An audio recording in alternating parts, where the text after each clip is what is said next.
Kalau begitu, nggak usah kita malam ini ngadakan siwalatri segala. Cukup saya berbuat baik saja dalam setiap hari, udah selesai. Kan begitu jadinya. Ya. Sama dengan, mohon maaf kalau kita membandingkan orang yang beragama dengan orang ateis. Orang ateis tidak beragama, tidak bertuhan, tetapi dia bisa jadi berbuat baik. Kalau hanya kebaikan, nggak usah kita ngadakan siwalatri lagi, cukup perbuatan baik. Tetapi dari Siwaratri Kalpa itu menyebutkan bahwa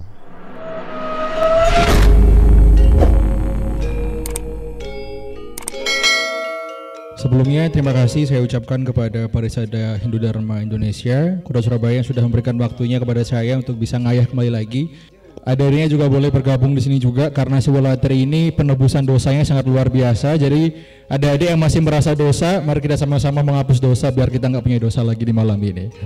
Saya untuk pertama kali saya mengucapkan Panjali Umat Om Swastiastu. Yang saya hormati Bini Sepuh dan juga para ibu, bapak dan juga adik-adik yang saya cintai, terutama Bapak Ibu Mangku yang sangat kami sucikan. Dengan ini di malam siwalatri ini kita berfokus pada apa yang dimaksud dengan siwalatri. Tentunya di bulan siwalatri ini banyak mendengar tentang kata penebusan dosa. Bahkan dari dulu kita kecil ditanamkan bahwasannya ketika malam siwalatri kita harus berbondong-bondong untuk tidak tidur, bergadang, dan juga harus puasa. Nah, itu mengapa? Artinya, makanya dalam diskusi kita hari ini dengan dua orang yang sangat luar biasa dalam bidang-bidangnya ini mengangkat tema dengan why siwalatri. Nah, yang nggak ngerti why itu kenapa siwalatri. Nah, itu mungkin sekarang PHD Kota Surabaya agak sedikit milenial ya menggunakan kata-kata Inggris sekarangnya why gitu ya. Biasanya kan Surabaya aja kayak bahasa Indonesia sekarang udah milenial ya Pak ya. Nah, untuk itu izinkan saya untuk menyapa narasumber kita yang sangat luar biasa. Untuk yang pertama ini datang dari Ketua Badan Penyiaran Hindu Jawa Timur. Wah, tepuk tangan dong. Dari Ketua Badan Penyiaran Hindu Jawa Timur yang bernama Bapak Dr. Insinyur Gede Putra Suwardana MM. Wah, hari ini sudah bergabung bersama kita untuk menjelaskan apa itu siwalatri. Nah, untuk yang ini memang yang sangat unik dan lucu ya. Ini siapa sih nggak kenal dengan artis satu ini kan ya? yang sudah beralang buana di Kota Surabaya, yaitu ada Bapak Dr. IBK Bayangkara MMAK. Mohon maaf ini Pak, saya nggak menyebutkan gelarnya terlalu banyak soalnya Pak ya. Saya sebutkan Dr. IBK Bayangkara MMAK. Nah, beliau selain sebagai dosen, beliau juga di PHDI juga menyandang sebagai Wakil Ketua Bidang 2 Pendidikan dan Komunikasi PHDI Kota Surabaya. Bertepuk tangan untuk kedua pemateri kita pada malam hari ini. Tentunya untuk memasuki acara selanjutnya, silakan boleh dari Bapak Bayangkara dulu, silakan Bapak. Oke, suksema moderator yang handal. Ya. Walaupun tidak dibayar tetap handal gitu. Ya. Oke. Untung tidak dibaca semua namanya ya. Semakin dibaca semakin kelihatan kalau saya harus banyak belajar lagi. Oke, suksema yang saya muliakan para pinandikte, kemudian para pengurus PHDI, wenten Pak Ketua PHDI, wenten Pak Ketua Bidang 1, Ketua Bidang 3, dan yang lainnya, para Ketua PHDI Kecamatan, para sesepuh, Komandan, Prof. Nyoman yang saya hormati. Mohon izin jangan menjadi terlalu serem ya. Kita berharap yang banyak adalah kita berdiskusi. Materi siwalatri itu setiap tahun sudah kita bahas, seakan-akan menjadi sebuah rutinitas bahwa setiap Purwanining tilem kepitu, satu hari sebelum tilem kepitu, besok itu adalah tilem kepitu yang katanya tilem yang paling gelap di antara para tilem. Kita melaksanakan perayaan siwaratri ada yang menyebut juga siwalatri. Ya. Nah, kemudian Pak Angga yang generasi milenial menawarkan tema Why Siwalatri. Akhirnya kita dikejutkan. Kenapa sih kita merayakan Siwalatri atau Siwaratri? Ya. Kalau kita melihat dari cerita-cerita yang berkembang sebelumnya,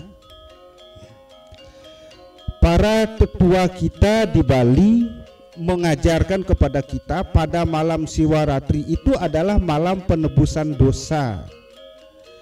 Tetapi mohon maaf, kadang-kadang prakteknya ya dilaksanakan di malam hari. Saya kemudian mengkhawatirkan pada malam penebusan dosa inilah banyak dosa yang terjadi. Karena kalau di Bali pelaksanaan Siwalatri kadang-kadang di pantai dan sebagainya. Ya. Nah, mari kita kembalikan Siwaratri itu apa sih? Kan begitu. Berlatar belakang dari kakawinnya Lubdake dari Empu Tanakung begitu. Bahwa ada seorang pemburu, katakan begitu ya. Pemburu itu kalau kita lihat dari cerita itu adalah pembunuh. Dia banyak melakukan himsa karma, banyak membunuh binatang untuk kebutuhan hidupnya sehari-hari. Ini kita ceritanya tentang Siwaratrinya dulu sekilas ya. Kemudian singkat cerita pada suatu hari di malam Siwaratri ini katanya demikian, yang dinamakan Lubdake seorang pemburu itu dia sudah berburu dari pagi sampai larut malam, tetapi tidak mendapatkan binatang buruan. Karena sudah malam, dia naik ke sebuah pohon karena di malam hari takut keganasan dari para binatang buas itu bisa menghancurkannya.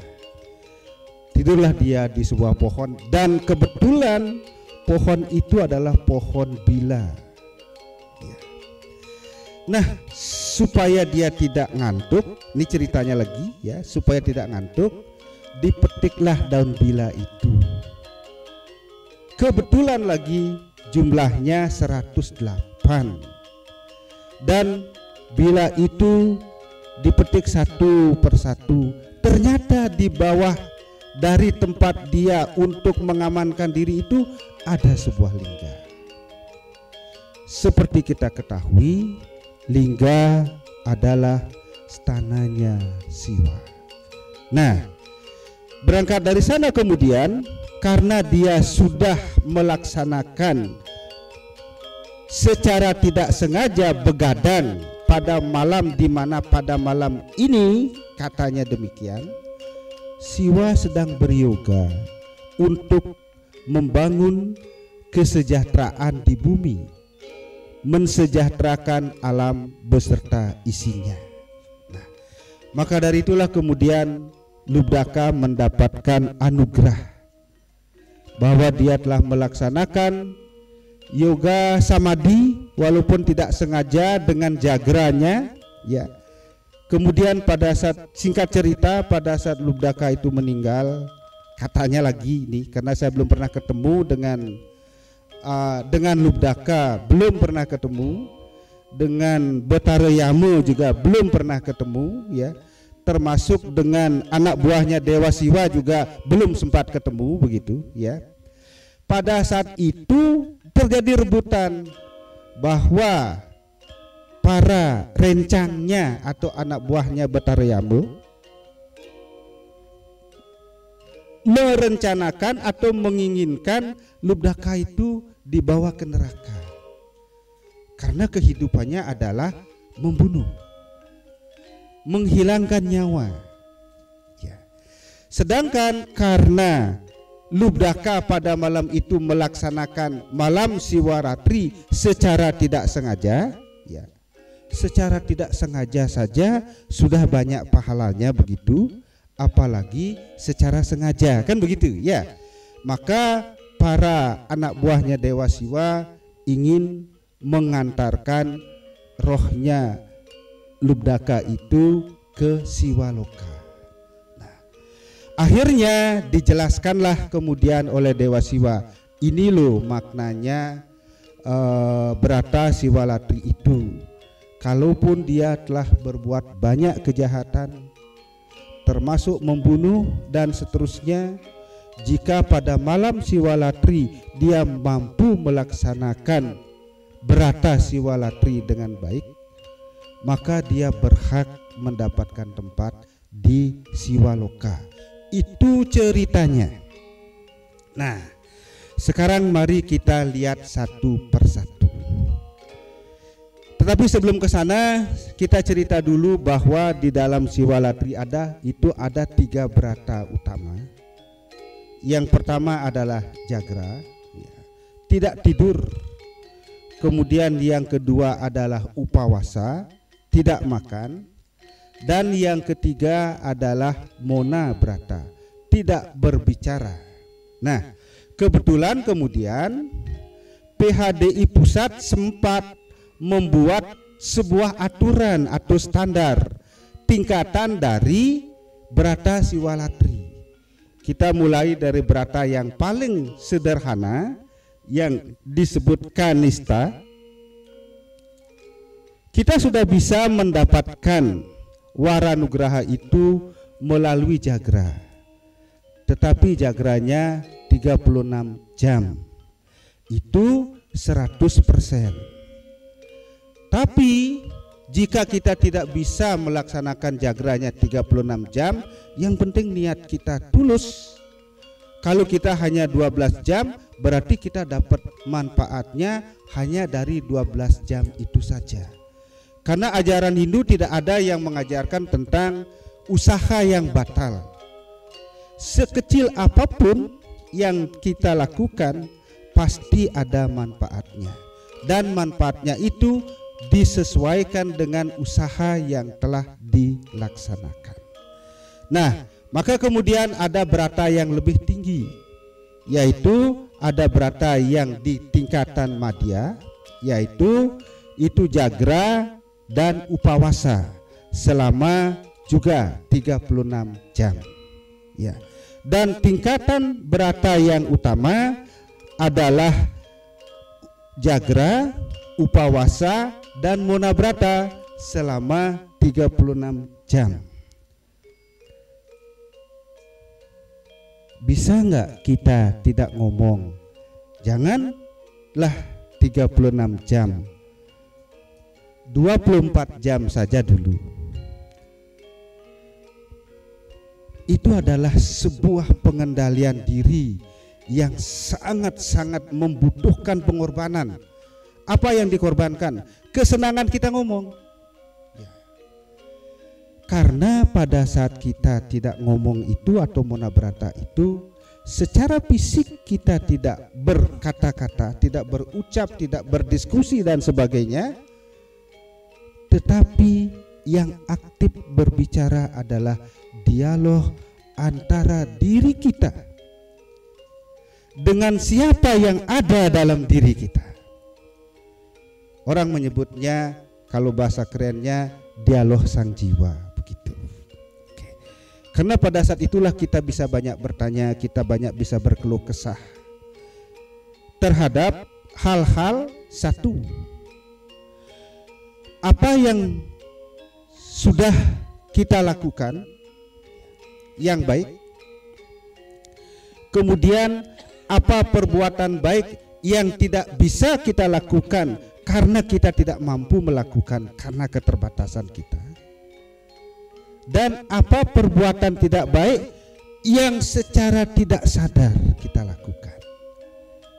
Nah, di sanalah pada saat Mona Brata itu ada dialog tingkat tinggi antara diri kita dengan sang jiwa yang menjadi kekuatan utama dari semua kehidupan. Nah, baru kemudian kita bercerita bahwa Siwaratri dihubungkan dengan penebusan dosa. banyak diskusi yang berjalan bahwa apakah dosa bisa ditebus seperti hutang, atau apakah dosa itu bisa dihilangkan begitu saja. Apakah dengan hanya satu malam saja, malam ini kita begadang, besok dosa kita habis, sehingga kita bisa memiliki kesempatan berbuat dosa setahun lagi, tahun depannya kita hapus lagi, dan seterusnya. Nah, ini menjadi perenungan sebenarnya. Bapak-bapak, ibu yang saya hormati, mari kita mulai dari Lubdake sebagai seorang pemburu. Siapa sih pemburu itu sebenarnya? Kalau pemburu identik dengan pembunuh, mari kita lihat juga apa sih yang dibunuh oleh para pemburu itu. Tidak ada orang berburu di kota kecuali sekarang. Orang-orang kalau zaman dulu dicerita itu yang diburu adalah kebanyakan binatang buas. Membunuh binatang buas hampir sama dengan membunuh sifat-sifat buas dari setiap kehidupan. Maka dari itu, kalau menurut saya, sesungguhnya kita adalah para pemburu. Mari bunuh rasa malas kita, rasa iri hati kita, nafsu yang berlebihan, keserakahan, dan seterusnya, sehingga kita menjadi manusia yang utama.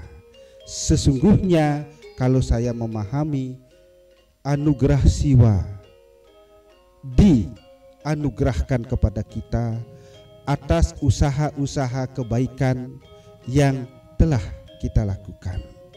Loh, kalau begitu nggak usah kita malam ini ngadakan siwalatri segala, cukup saya berbuat baik saja dalam setiap hari, udah selesai. Kan begitu jadinya. Ya, sama dengan, mohon maaf kalau kita membandingkan orang yang beragama dengan orang ateis. Orang ateis tidak beragama, tidak bertuhan, tetapi dia bisa jadi berbuat baik. Kalau hanya kebaikan, nggak usah kita ngadakan siwalatri lagi, cukup perbuatan baik. Tetapi dari Siwaratri Kalpa itu menyebutkan bahwa, saya bacakan ya, ini makna kekawinan supaya saya tidak salah membacanya. Setelah seseorang mampu melaksanakan brata sebagai yang telah aku ajarkan, ini adalah brata siwalatri yang diajarkan oleh Siwa kepada umatnya. Kalahlah pahala dari semua upacarayatnya, melakukan tapa dan dana punya, demikian juga menyucikan diri ke tempat-tempat suci pada awal penjelmaan. Walaupun 1000 bahkan 1.000.000 kali menikmati pataka, tetapi dengan pahala brata siwalatri ini semua pataka itu lenyap. Ternyata ada sesuatu pada malam ini, kalau kita bisa merasakan, bisa kita dapatkan. Tuhan mungkin tidak akan memberikan dosamu hilang, tidak begitu. Ya. Tetapi kalau menurut istilah Prof Nyoman pada tahun lalu kita juga duduk di sini ya, kalau kita melukat, kita mendapatkan pembersihan, kan gitu Prof. Pada malam ini kita digerojok, ya, dimandikan kita oleh anugerah Tuhan dalam prabawanya sebagai siwa, sehingga kita menjadi bersih. Jadi dengan demikian, di samping mengimplementasikan makna siwalatri itu, Bapak-bapak, ibu-ibu yang saya hormati, pelaksanaan siwalatrinya juga patut kita laksanakan dengan sebaik-baiknya. Semoga pada malam ini dengan kesungguhan hati, dengan niat yang baik, mengabdi kepada Siwa, pada malam ini kita mendapatkan anugerah Siwa. Semoga segala perbuatan, pikiran, dan perkataan kita yang belum baik tersucikan oleh anugerah Dewa Siwa, dan dengan demikian dengan anugerah itu mengimbangi segala dosa dan ketidaksempurnaan yang ada dalam diri kita. Saya kira itu dulu, sisanya mari kita mendiskusikan bersama-sama. Karena sesungguhnya saya hanya mendapatkan tugas menyampaikan saja.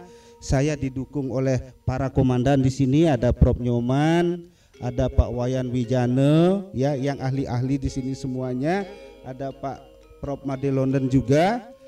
Mari kita berdiskusi bersama-sama. Semoga apa yang saya sampaikan bisa menjadikan semacam, kalau pencerahan mungkin bukan, memberikan manfaat untuk kita semua. Terima kasih, saya mengakhirinya. Om Santi Santi Santi. Om. Baik, bertepuk tangan lagi untuk Bapak Bagus Bayangkara. Kita akan berbuat baik ataupun berbuat buruk tergantung dari pikiran kita. Bagaimana pikiran kita merespon stimulus yang kita terima dari sekitar kita. Baik pun respon atau stimulus itu, tapi kalau pikiran kita kotor, dia akan meresponnya dengan negatif. Sekalipun negatif stimulus yang masuk ke dalam diri kita, tapi ketika pikiran kita dicari oleh kecerdasan, kita akan bereaksi positif. Selama kita berjalan di jalan Dharma, apapun yang kita lihat tidak ada yang sia-sia. Nehi bikramana susti pratyawaruna widyate swapama pasya dharmasya trayate mahato bayat. Bhagavad Gita 2 sloka 40.